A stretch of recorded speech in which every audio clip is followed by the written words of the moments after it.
Once again, Japan springs into action to make all of your augmented reality dreams come true.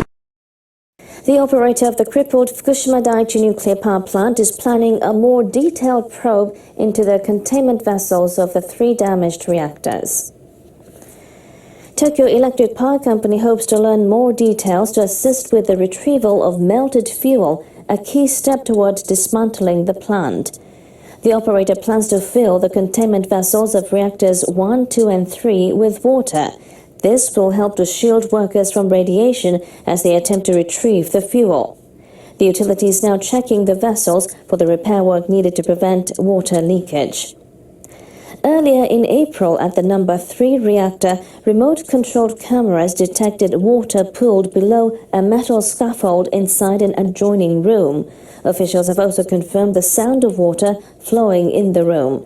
But the exact source is still not clear. As early as May, TEPCO will begin using a special endoscope camera to inspect areas below the scaffold. One area of interest is the section that connects the adjoining room with the containment vessel.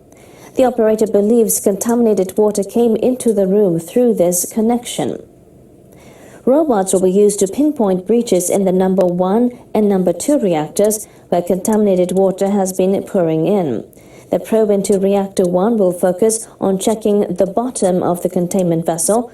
The reactor 2 probe will center on the donut-shaped suppression chamber at the bottom of the containment vessel.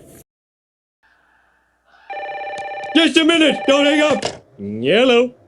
You'll have to speak up. I'm wearing a towel. Japanese regulators are concerned about a series of security violations at nuclear plants, so they've urged plant operators to do more to guard their facilities against the threat of terrorism. Complying with laws and regulations is not enough to counter nuclear terrorism. Power companies should also maintain discipline and a proper organizational culture. Officials of the Nuclear Regulation Authority held a meeting with senior managers of the utilities. They stressed the importance of stepping up anti-terrorism measures. The regulators are also looking to strengthen their own safeguards. They'll ask inspectors from the International Atomic Energy Agency to make sure they're taking adequate measures. They'll also consider a mechanism for background checks on workers at nuclear facilities. One of the security violations took place at the Tokai No. 2 nuclear power plant in central Japan. Security monitors had been switched off.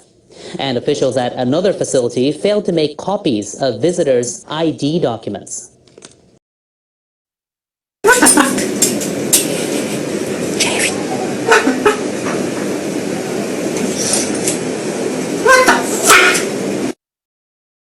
Japanese banks and other businesses are joining hands to set up an investment trust. They plan to help build nursing facilities for elderly people. 6 companies have announced the establishment of a real estate investment trust, or REIT.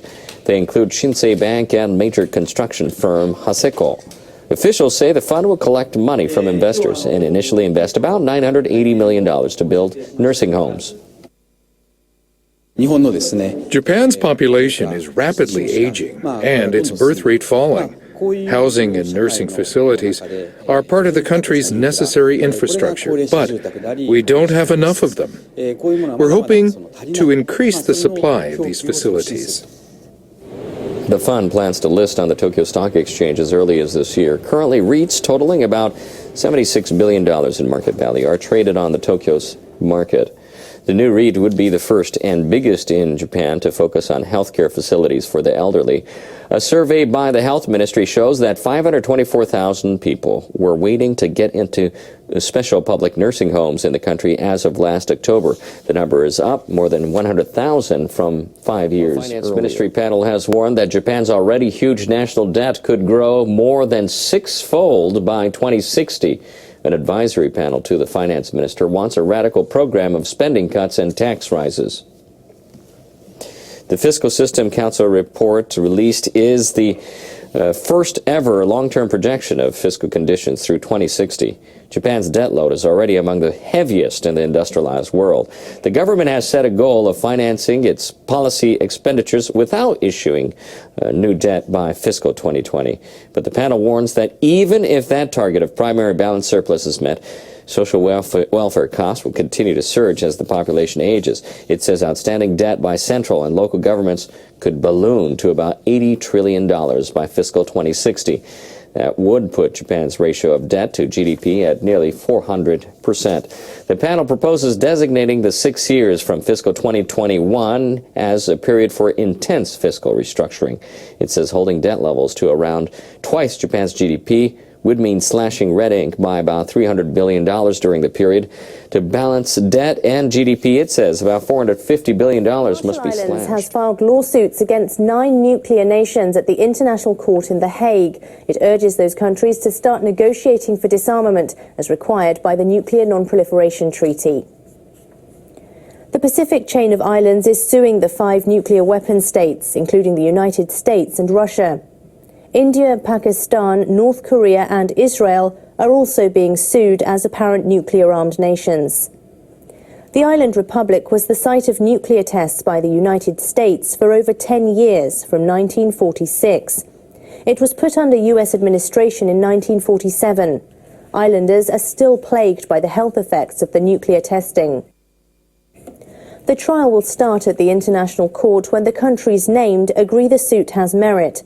Legal procedures are expected to go ahead with Britain, India and Pakistan as they recognize the International Court has compulsory jurisdiction. Breaking the set. See, the Marshall Islands is a country made up of over 1,100 isolated islands with a population of just over 68,000 people.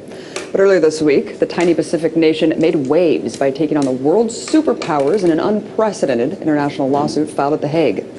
On Wednesday, the country sued the U.S., Russia, the UK, France, China, Israel, India, Pakistan, and North Korea over their flagrant violation of international law when it comes to the 1958 Nuclear Non-Proliferation Treaty. According to the lawsuit, the Marshall Islands are claiming that all of these nuclear-armed countries are actually modernizing their warheads instead of disarming them. See, the Marshall Islands has a particular dog in the fight when it comes to ridding the world of these mass-killing machines. Between 1946 and 1958, the U.S. tested 67 nuclear weapons on the islands. And in 1956, the U.S. Atomic Energy Commission designated the islands the most contaminated place on Earth. And although this is no doubt a David v. Goliath battle, this lawsuit sheds a much-needed light on the failure of these countries to adequately reduce their nuclear stockpiles. Because although exact numbers are impossible to know, according to the nuclear non-proliferation group Plowshares Fund, the world still has over 17,000 nuclear weapons, including 8,500 in Russia and 7,700 in the U.S., more than enough to wipe out humanity many times over.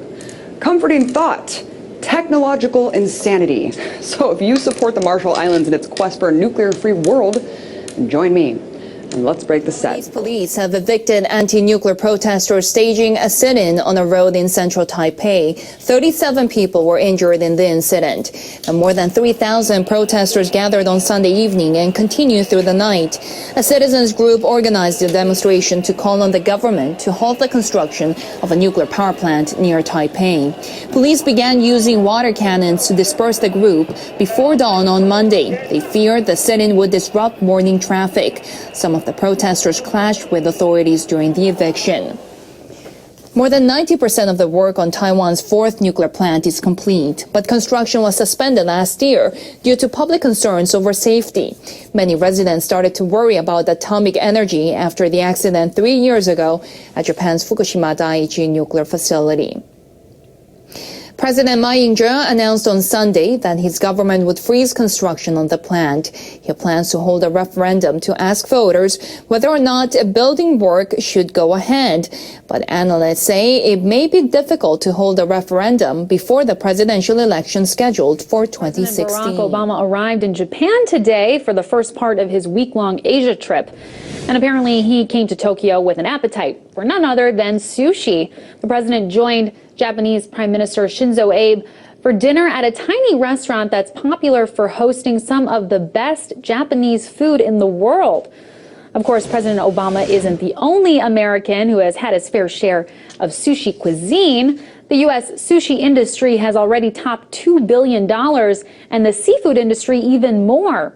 But how much of what we eat here in the U.S. is actually legal? About 90% of U.S. seafood is imported, and according to a new study, as much as a third of that is illegally caught. This kind of activity is called pirate fishing. According to the study, up to 40% of tuna imported to the U.S. from Thailand is illegal. Additionally, 45% of pollock and 70% of salmon imports from China are illegal. Earlier studies have shown that illegal and unreported fishing accounts for up to 31% of the world's catch. But this study is the first to examine how much of it slips past the better inspected ports of the United States. The U.S., which imports 14% of the global total, is not required to ask for documentation showing a bounty's origin.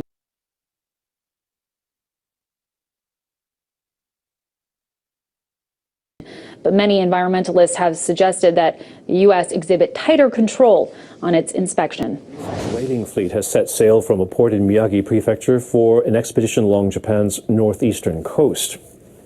The voyage comes only weeks after the International Court of Justice ordered that part of the program be suspended. By taking one step at a time, we want to ensure the survival of traditional whaling. That's our biggest mission.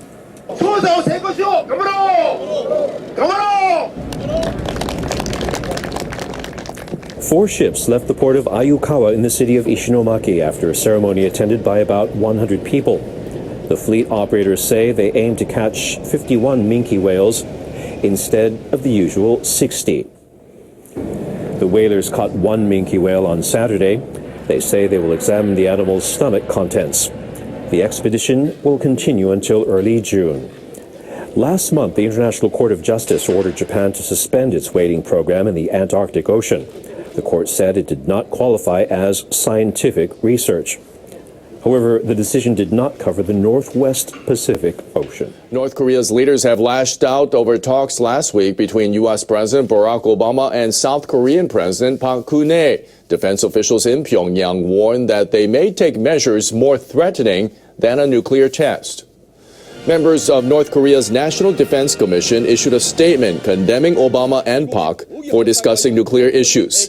They say they won't abandon their nuclear arsenal just because the U.S. tells them to. They say they need to maintain and upgrade their nuclear weapons until the U.S. stops its nuclear threats. Analysts at Johns Hopkins University in the United States said last week that satellite images show an increase in activity around a nuclear test site. They say workers appear to be moving vehicles and materials near the entrances of 2 test tunnels. Today was anything but routine for several branches of law enforcement gathering at the remote Nevada National Security Test Site for radioactive training drills. As News 3's Vicki Gonzalez reports, they are using remnants of nuclear weapons testing that took place at that location dating back to the 50s to protect the public from modern threats undetectable to the naked eye. Do you hear that? Breaking the quiet southern Nevada sunrise, this bird is among a flock that's a different pedigree of law enforcement, equipped to look beyond the bright lights and vibrant energy Las Vegas generates. This is pretty much the world class of the radiation detection from the air. Alan Remick is from the National Nuclear Security Administration. This helicopter is one of 2 aircrafts from the Remote Sensing Laboratory. Nellis Air Force Base, along with our nation's capital, are the only testing sites in the country. It's very sensitive equipment. It detects radiation over a large area. Now, what's unique about this helicopter are these radiation monitoring pods capable of detecting radioactive sources anywhere from 150 to 1,500 feet off the ground. You know, everybody thinks mushroom cloud. That's the beauty of the equipment that we have now. We can find small amounts that somebody could be putting together and hopefully stop it prior to something happening. Doug Huffmaster is with Las Vegas Metro. They work cohesively with Nellis Air Force Base, outfitted with their own equipment to monitor Las Vegas's most memorable and vulnerable moments. Well, Yeah, everybody knows about Las Vegas and New Year's Eve. That's our biggest mission because there's 300,000 people on the Strip. The unique challenge itself is Las Vegas is a target every day. Now, this is the first of 3 days of training, and it is unprecedented. This is the only place in the country where something like this can take place, and it's not a simulation. These aircraft will be looking for controlled, low-level radioactive material. At Desert Rock Airport in Mercury, Vicky Gonzalez, News 3. The U.S. Army, Customs and Border Protection, and Los Angeles County Sheriffs also joined in on today's training. By completing this video, you have proven you are capable of filming, producing, and editing your own. We expect one video from you by the end of next week.